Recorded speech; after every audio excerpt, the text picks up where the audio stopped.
Récemment, Bernard Arnault a fait une donation de 10 millions au Resto du Cœur. Vous l'avez peut-être vu passer, ça a maintenant 10 jours, 15 jours. Mais j'y réagis quand même maintenant parce que il m'a semblé intéressant d'en faire ressortir l'essentiel, à savoir le principe de taxe ou d'impôt. Et chez un libertarien, donc chez quelqu'un qui a compris le droit naturel, c'est évident, tax is theft, l'impôt est un vol. Et ceci n'est pas qu'une simple opinion, ceci se démontre par les voies, par le mécanisme du droit et par l'existence même de la propriété privée. Donc aujourd'hui, nous allons parler tout simplement de ce principe si important. Oui, l'impôt est un vol, tax is theft, je le redis, et c'est tout. La gauche en veut à Bernard Arnault après sa donation de 10 millions au Resto du Cœur. On s'en tape qu'il donne 10 millions, on veut qu'il paye l'entièreté de ses impôts en France, ce gros riche. Et c'est une occasion pour moi de refaire de la pédagogie libertarienne. L'impôt est un vol. Évidemment, je désamorce tout de suite le poncif habituel. Non, les libertariens ne sont pas anti-redistribution. Discernez bien impôt, imposer c'est voler, et redistribution volontaire. Et là, souvent, on peut nous dire, tu chipotes, au final, c'est pareil, tu redistribues. Parce que c'est vrai, à la fin, il y a bien une redistribution. Qu'on soit volé ou qu'on le fasse volontairement, on constate objectivement que de l'argent est parti du compte en banque, on va dire, pour aller ailleurs. Ok. Mais sur le principe, ça n'a strictement rien à voir. Quand je suis volé, je subis un déni de souveraineté individuelle et je n'ai aucun contrôle sur l'utilisation finale de l'impôt. Donc ça peut merder autant qu'on veut, je n'ai aucun pouvoir.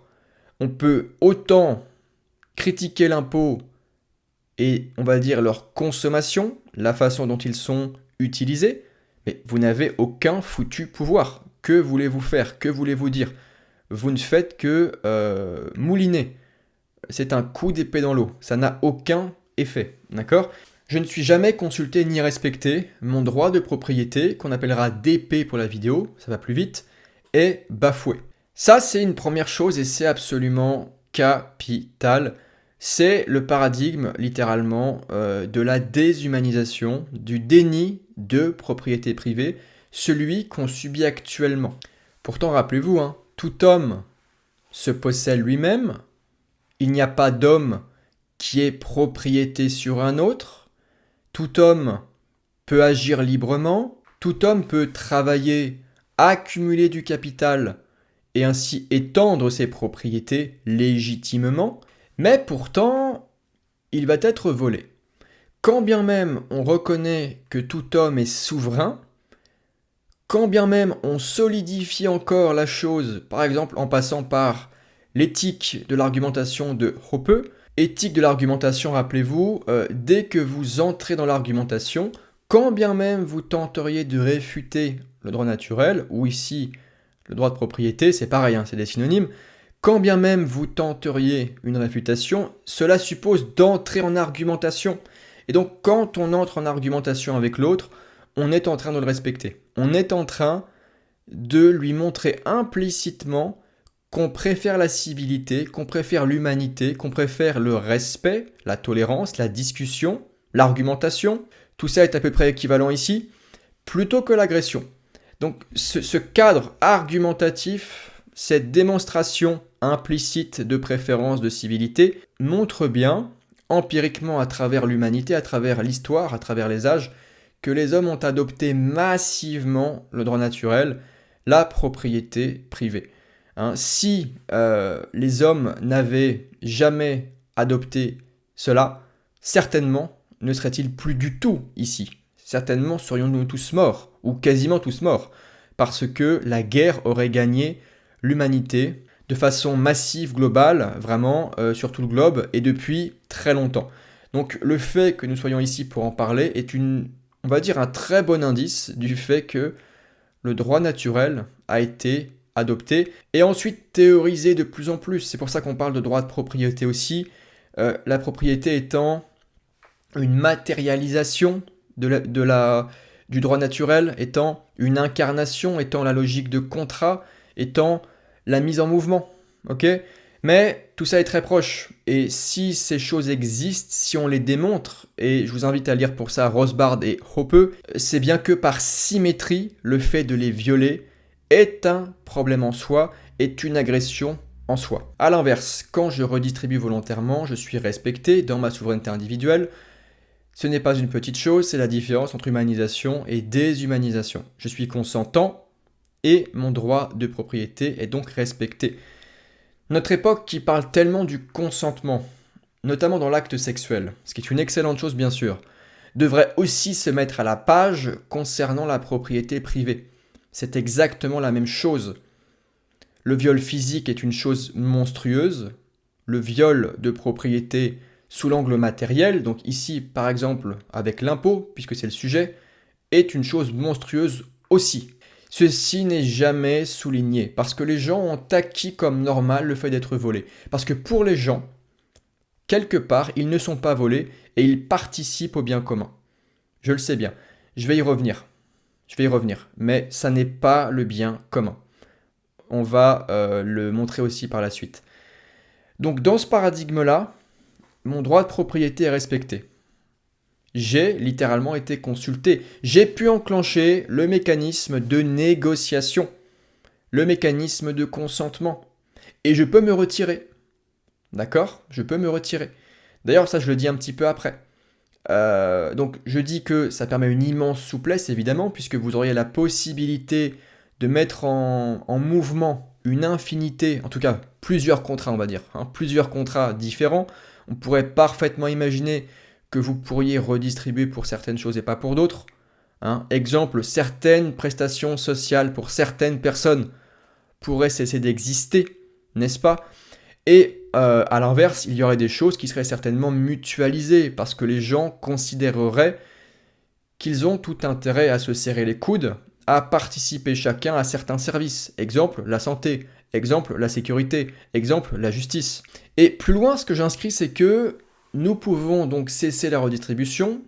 Il y a une logique d'exit, une logique de retrait. Je ne suis pas content, je le fais savoir. Le marché libre décide toujours, donc les gens décident toujours. Si j'ai redistribué à telle caisse d'allocation ou à telle entreprise de service, admettons, et que je décide, que je constate que le service rendu n'est pas à la hauteur de mes attentes, je peux me retirer. Est-ce qu'aujourd'hui, on peut se retirer des impôts? Même si on constate leur mauvaise allocation, leur mauvaise consommation. Donc là, c'est le plan utilitariste. Okay, là, on est dans la seconde étape. On a les principes, j'ai été respecté, ok. J'ai consenti, j'ai signé, ok.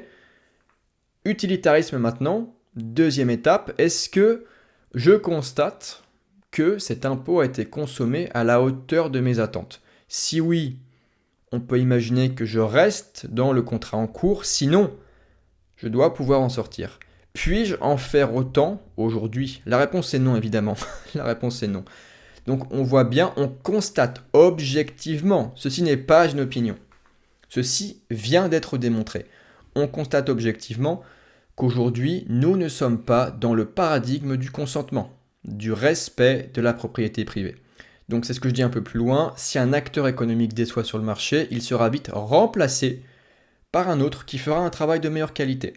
Le monopole n'existe pas dans un monde libre, car personne n'a le pouvoir de l'imposer aux autres.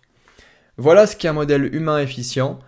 D'ailleurs, si demain les gens commencent à décider où va leur argent, j'ai comme l'impression que certaines personnes auraient du souci à se faire. LOL. Ceux qui sont incapables d'appréhender la solidarité autrement que par le vol ne savent pas ce qu'est la solidarité. Et là on y vient. Payer l'impôt n'est pas synonyme de bonté, c'est simplement la manifestation de notre situation d'exploité. La solidarité réelle est toujours volontaire, le reste n'est que poudre aux yeux étatique. Quiconque cherche à rétablir votre consentement à l'impôt, vous savez, le fameux consentement à l'impôt, bien sûr, tente de vous convaincre que vous avez toutes les raisons d'aimer votre asservissement. C'est un mirage. Ceux qui veulent vous persuader que vous œuvrez au bien commun sont les seuls qui ont besoin de vous pour survivre et donc les seuls qui sont obligés de vous valoriser par le mensonge. Ça, il faut vraiment faire un petit point sémantique rapide avant de passer à la suite. La solidarité. Mais qu'est-ce que c'est la solidarité? C'est un lien humain volontaire, spontané. C'est moi qui décide en conscience d'agir pour autrui, d'agir pour une personne ou pour un groupe de personnes. On s'en fiche, hein. C'est simplement, en tout cas, une initiation personnelle faite par un individu dans le champ social et économique.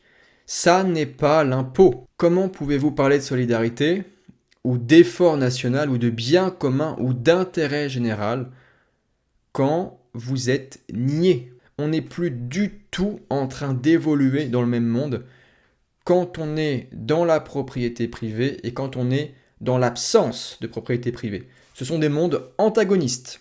Ce ne sont pas des mondes qui sont proches. Et ça veut dire quoi ça? Ça veut dire que les gens ont intégré le fait que l'impôt n'était pas un vol.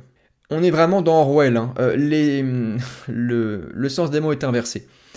On est vraiment dans un monde où les gens considèrent que l'extorsion, que le racket n'est pas un vol, que c'est normal, que c'est l'effort national. En fait, les gens ne voient pas que on n'a jamais besoin de l'impôt pour être solidaire.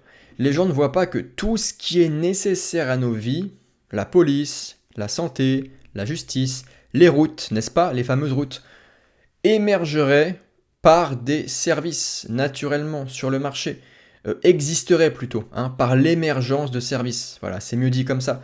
Si nous avons besoin de la justice, cela existera. Si nous avons besoin de la santé, cela existera. Et si nous avons besoin de la police, par exemple, hein, pour prendre les grands poncifs à chaque fois, cela existera. Pourquoi dans un monde libre, nous n'aurions pas droit à la police ou à la justice ou à la santé? Pourquoi? On a l'impression que les gens imaginent un monde où les individus, donc en fait chacun de nous, se laisse faire, se laisse mourir, ne font plus rien. Ah tiens, il n'y a plus d'État? Bon bah on pourra plus rouler, on pourra plus se soigner, il y aura plus de justice, il y aura plus de sécurité. Ah bon? C'est vraiment très étrange comme manière de raisonner, et c'est ne pas comprendre ce qu'est un marché. Ce n'est ne pas comprendre ce qu'est l'action humaine. L'État est toujours parasitaire, l'État est toujours par-dessus.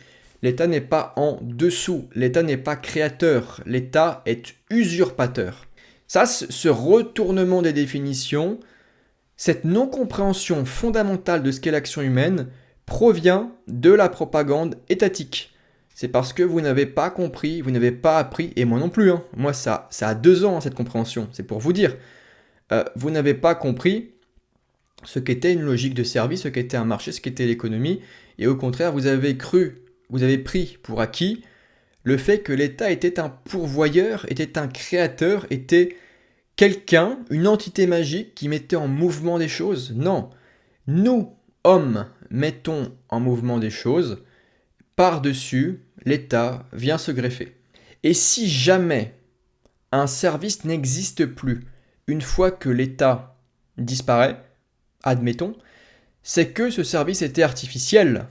C'est qu'il était une pure création d'État, pour le coup, et pas une création humaine.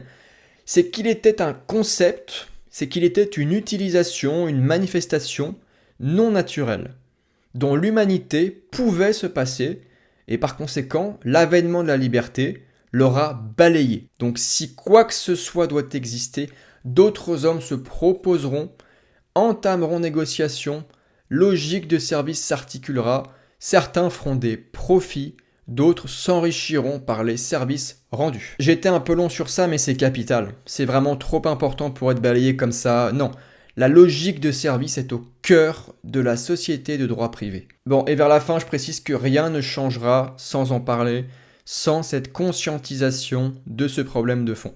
Donc il faut en parler, il faut faire de la pédagogie, il faut que les concepts reviennent à l'endroit, et il faut que les gens réalisent que le bien n'est pas l'impôt, le bien c'est la solidarité, mais cela suppose toujours que vous soyez d'abord respecté. Il ne peut jamais y avoir de solidarité si vous avez été sacrifié.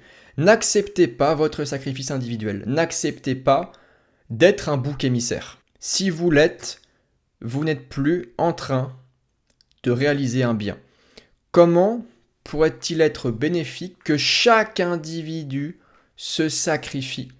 À la fin, ça donne quoi? Une société entière qui est bouc émissarisée, d'accord, sur l'autel du bien commun, lol, pour faire survivre une entité mafieuse, parasitaire, supra-individuelle, l'État.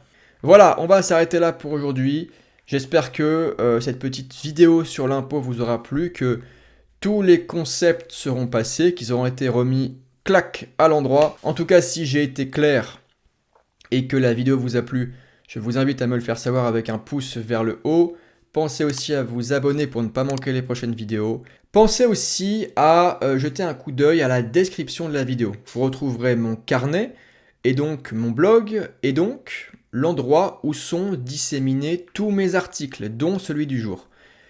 Vous retrouverez également l'espace par adhésion qui correspond à mon lieu de formation.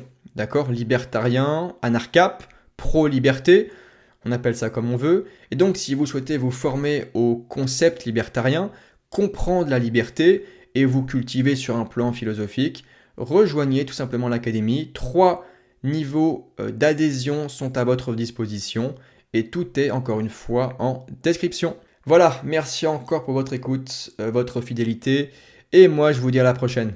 Ciao.